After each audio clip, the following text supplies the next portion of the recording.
Super progressive, what is good? We have another episode of the podcast today, and recently we've been on a tear just featuring so many. We spent so much time on super progressive the past few years covering the legends, covering the history of this music, and now it feels like almost every episode is more and more about the current producers, the current DJs pushing this scene and sound forward. And that makes me so excited. I feel like, collecting these stories, I really feel at the center of things.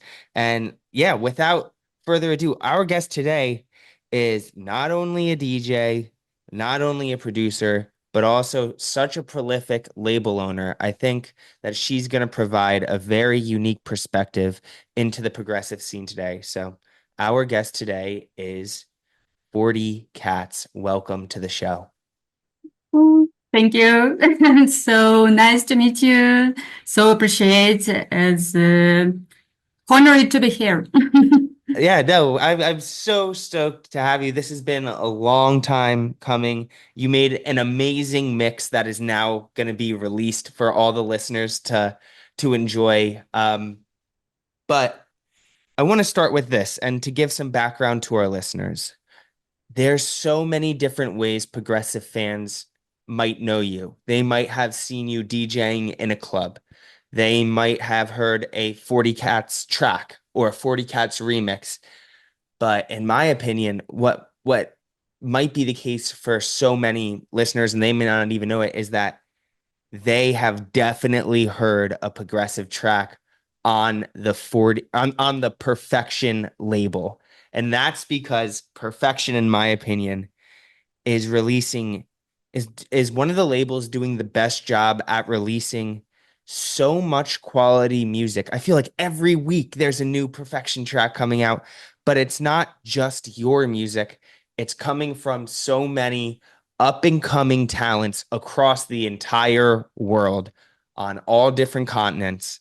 So, my first question for you is, how do you simply find enough time in your day to balance it all? I feel like being a producer, being a DJ is busy enough, being, running your own record label on top of that. How are you balancing all of this? And do you view yourself as, do you have separate roles for yourself as DJ, producer, and record label? Or at this point, are they all blending into, kind of just one big thing for you? Oh, yeah. So um, it is not pretty hard for me. So I have enough time for my music, for DJing. So now I have not a lot of gigs. That's why I'm not touring a lot, unfortunately. But so I try to spend this time on my label, on the production, and I also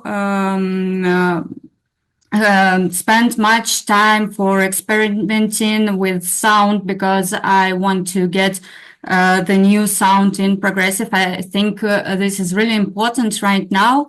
So make different. So, and of course, I spend a lot of time with my label. So because I do everything on my label. So this is the covers, this is promo, and so some media content, and so except mastering. So I'm working with Anton Make. He is a really great sound engineer and my partner and my colleague. So we make decision both of some demos, and we try to get level up for the next year. So a lot of work for next year. So the schedule is pretty full right now till the summer of 2025. So yes, but I have really enough time for this because the label is everyday routine for me. My production, this is when I have when I feel the power, when I feel so when I feel I can get the new track, the new remix, and I have enough power for it. Yes, and DJing, okay, it is not really often. So yeah, um, I miss about DJing a bit because I want to I want to test some new material of my label and my production and see the reaction of public. It is really important for me. But now it's okay, so I spend the time with the production and label. Amazing. And I want to talk about the label a little bit because I think the defining characteristic of perfection is it's where I go to discover new up and coming quality talent in Oh, yeah. this Mhm. progressive underground scene. So I'm curious, as a label head, how do you go about discovering new talent? And can you kind of bring us through, from the label's perspective, what kind of the listening to demos looks like for you and kind of what you're looking for? Because I'm sure you're getting all sorts of tracks. So it's like, what are you listening for that you can go, ah, that's a track that's going to be on my label that I'd like to feature on my label. So first I listen in demo.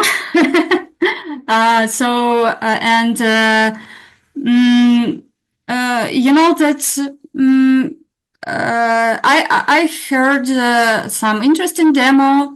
I heard that you know that now a lot of musicians without names, without something else, so they are really new in this industry, but they have a fresh.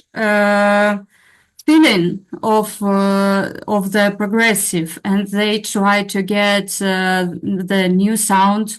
So I really like that, and so for me, this is not really important the name or not the name, top artist or not.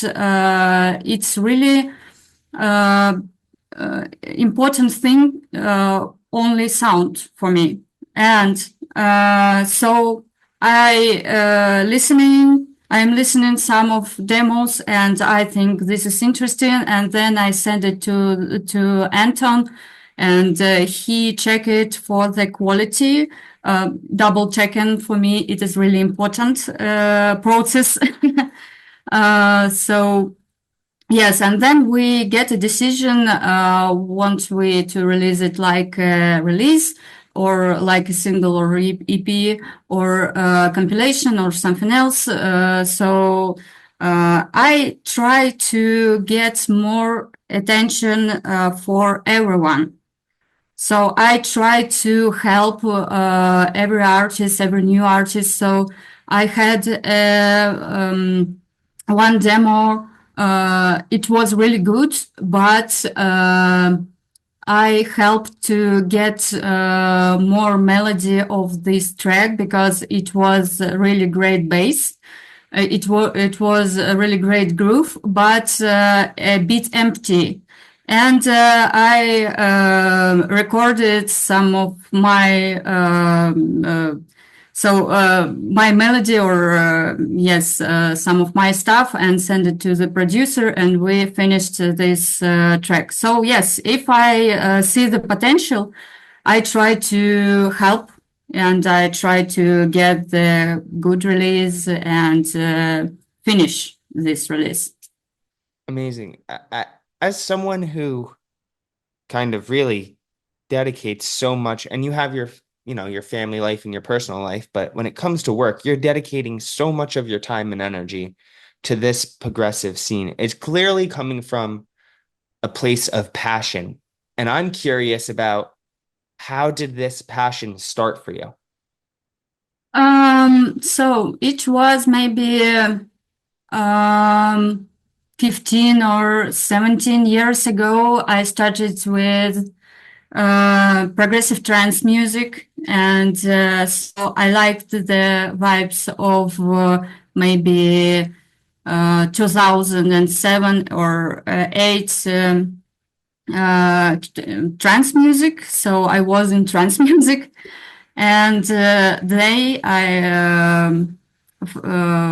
so I found out that my style, when it was 2020, I think I started to create the progressive style, like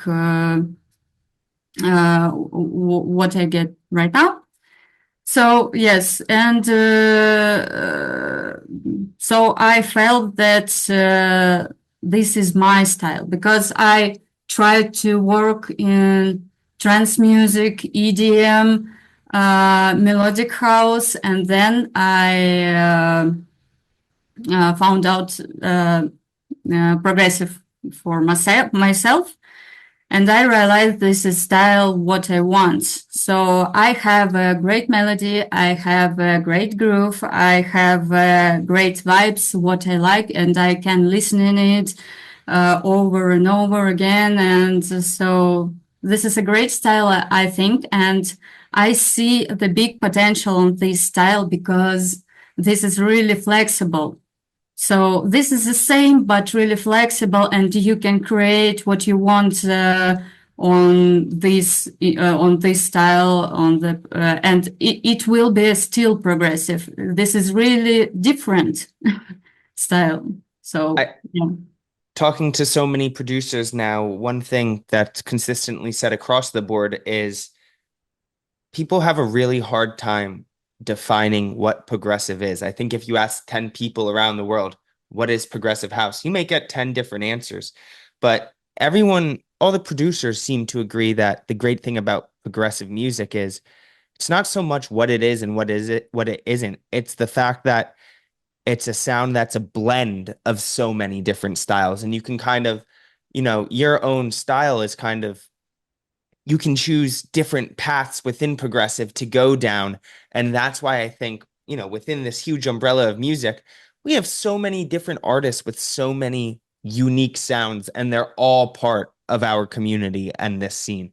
And I think that's one of the best things that progressive has going for it. And while other sounds get really popular, it's hard techno, whatever, tech house, whatever's going on now, just because progressive isn't number one, it will never go away because it has that intrinsic flexibility and it's just that blend of different styles. And I think that's the best way to describe it. Yeah, I agree, totally. So you can be still in progressive, but you can have a different style. That's another DJs and producers, and you can find your own path. So on this style, and that's why I really love it. I also really love audience in the progressive. This is really lovely public, and it is very warm atmosphere in this style. So between DJs, between producers, between labels. So that's why I really love it because in other mainstream styles, maybe, so it that's not a really great atmosphere inside. So yeah, that's why I really love that style. I love this scene. I love this public, and of course the music, of course. Oh, it's great. You said that your intro into this music was from the trance end of Yeah. things, and I'm curious, who were some of the artists that just you as a fan and you as a clubber, who were some of the artists that first got you into this sound? The first track, as I heard in trance music, it was Paul Van Dyk track "Nothing But You." I remember it as today. So yes, and then I discovered this scene, and I discovered Armin van Buuren, Tiesto, of course, and so many artists then, like Robert Nixon, as I made a remix recently for the track pure classic of trance, and I tried to combine the trance music and progressive, and it was really interesting experience for me. So but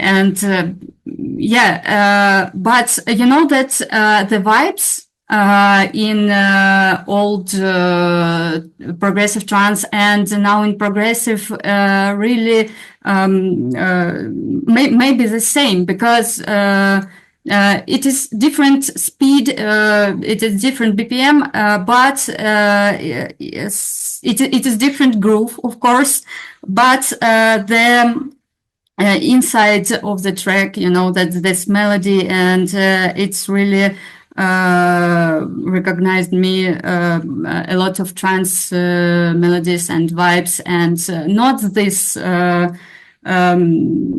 grotesque maybe melody in trance music, you know that, but no, only light moods, you know, that's so tracks from Alex Ryan maybe recognized me about trance past. So yeah, that's why maybe that's why maybe it's really close for me. Um, I think it's cool because so many artists and producers that I speak with, it's very rare that they were just like they heard, you know, they were a kid and they heard progressive first and they're like, oh, that's what I want to do. Almost everyone I talked to, Zenki Gulati came in from the trance side of things, Tiesto fan. I just spoke with Mike Risch yesterday. He's coming from the techno side of things. And I think it's cool. Um, and it makes sense that for skilled producers, progressive is where they end up because they can take bits of their first love for music and their inspirations and infuse it into a style of music that they're interested in making now, but they don't have to like, there's no walls. You don't have to like abandon what you first fell in love with. I think that's probably one of the coolest things about the progressive style from a producer's point of view, I would imagine.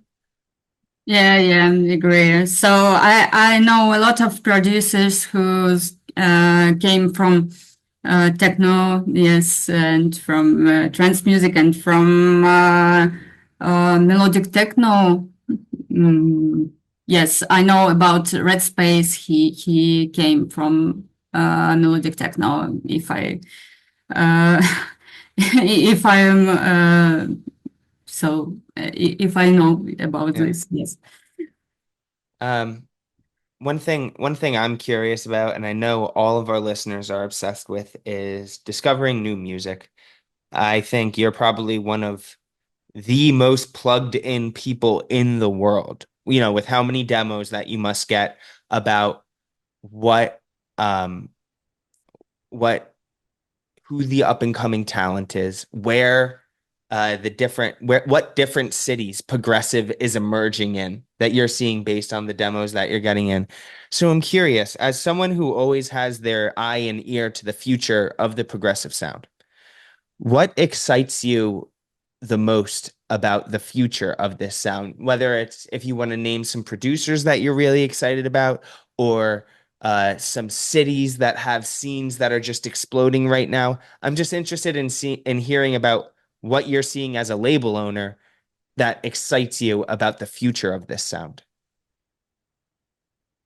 Oh, so I see the future. So first, I am looking back for the classic sound, and I really want to try uh, some of features from the past.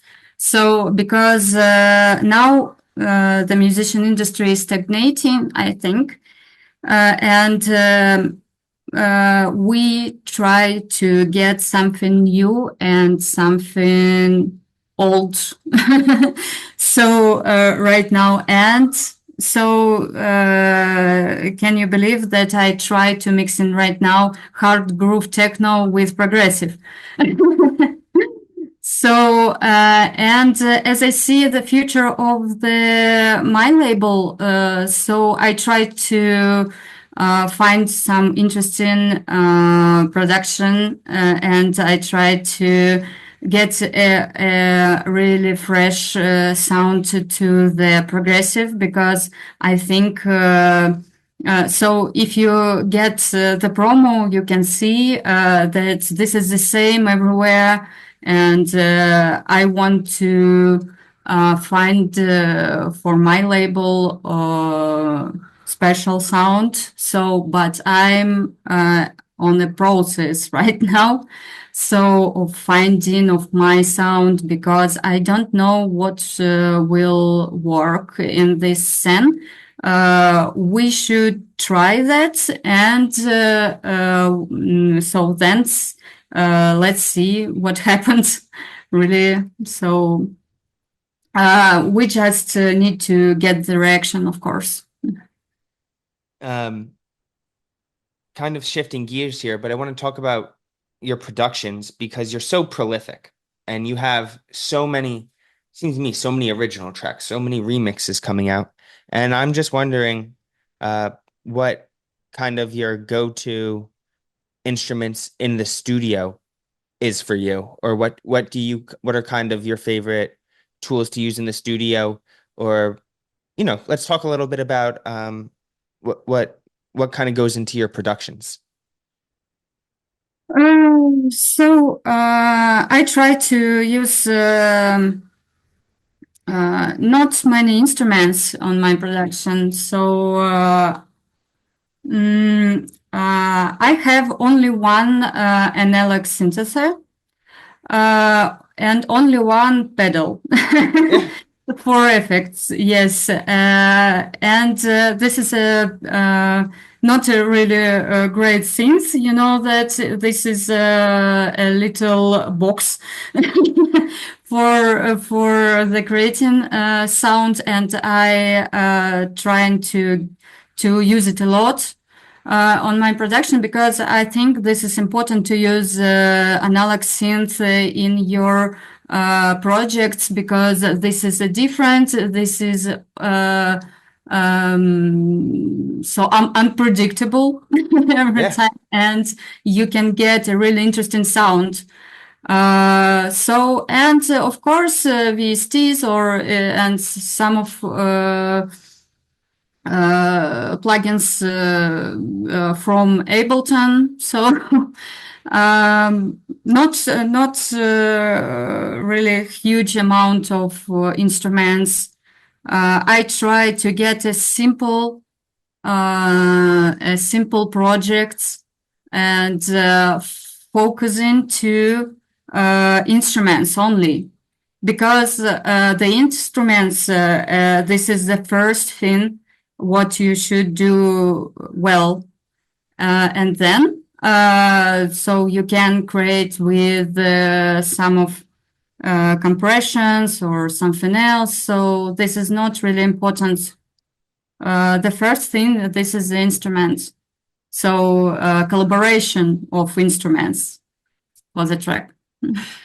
definitely. Um, and then so as I said, like I want to ask a question, but if you don't want it included, I'm gonna edit this part out. But if you don't want it included, um, we obviously you can just say let's not talk about this, and I'll take all this out. But it it kind of made me upset that you, based on where you live and where you're from, you have. I'll ask the question then, and then you can decide if you want to answer it. But um, I want to talk a little bit about, I heard so much of your music at ADE from the different DJs playing out Perfection tracks. And you did an amazing ADE compilation for your label. And every single track is quality. But based on where you live, it was impossible for you to go and attend ADE and participate. And Mhm. I'm just wondering what kind of obstacles um if you want to share kind of where you're based right now and what kind of obstacles you're facing that else in the world may not necessarily understand or face themselves? So about the political situation,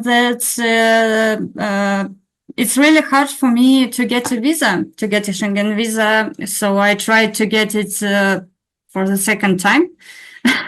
And I've got a refuse, unfortunately. But we will try to get it from Russia because now I base it in Romania, and it's a bit harder to apply visa from Armenia.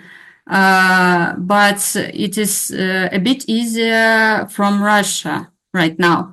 And we will try in December to get the Schengen visa again because we want to move to Portugal and get a residence permit there. And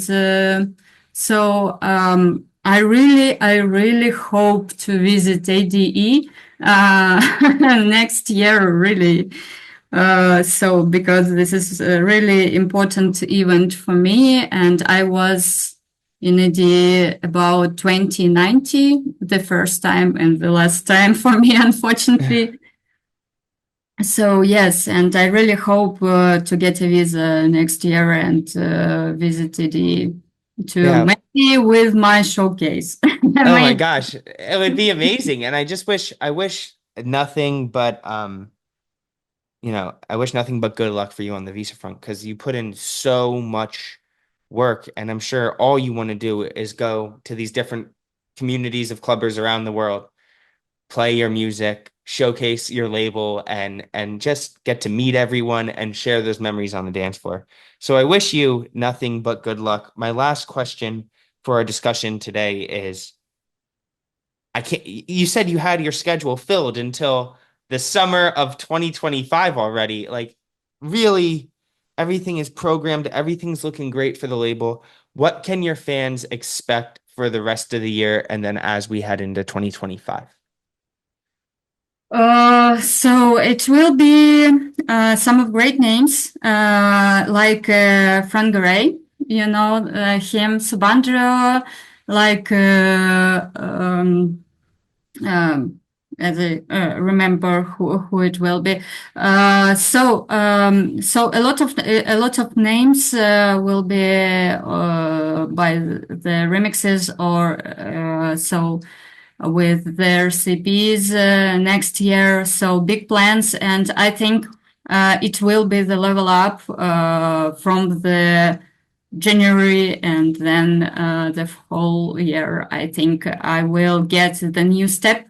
So because a lot of great artists consider it there's work with my label, luckily. So yes, and let's see how it will be. So I really hope to surprise you. Yeah. Well, I'm as a fan, I'm so excited, and I just wanted to thank you again for not only this was supposed to be a text interview at first, but I really just want to thank you for coming on and doing the video interview. And I know that your fans are really going to be excited to hear from you, and I hope that this brings you a lot of new listeners as well because with your music and your label, there's so much to discover for everyone. So thank you very much. Thank you very much. So appreciate it, really. I know this was great, but yeah, I hope you have a very nice rest of the year. I hope the listeners enjoy the mix that you prepared for us, and best of luck with everything. Thank you so much. Thank you for this interview, and again, so appreciate it. So honored to be here.